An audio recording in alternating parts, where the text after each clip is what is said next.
ছেলের বার্থডে, তাই খিচুড়ির আয়োজন চলতেছে। তো হ্যালো ভিউয়ার্স, আসসালামু আলাইকুম, welcome back to my new channel আতি রাহিয়ানস মম ব্লগস। তো ছেলের বার্থডে, তার জন্য খিচুড়ির আয়োজন চলতেছে। এই যে এখানে আমরা সবজি মুরগি দিয়ে খিচুড়ি রান্না করব, ডাউল দিয়ে। তো এখানে সব মশলা কষিয়ে নিয়েছি, এখন মুরগির মাংস দিয়ে দিচ্ছি, তারপরে সবজিও দিয়ে দিব। সবজি মানে মুরগির মাংস কষানো হয়ে গেলে সবজিগুলা দিয়ে দিব একে একে। তারপর আসলে সবজিগুলো দিয়ে দিব, ডাউল দিব, সবজি দিব, তারপরে চাউল দিয়ে পরিমাণ মতো পানি দিয়ে দিব।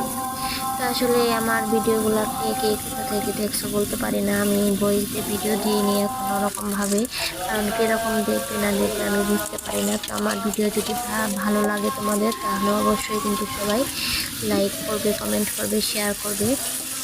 আর যদি কখনো কোথাও ভুল ত্রুটি হয়, সবাই ক্ষমা দৃষ্টি থেকে দেখবে।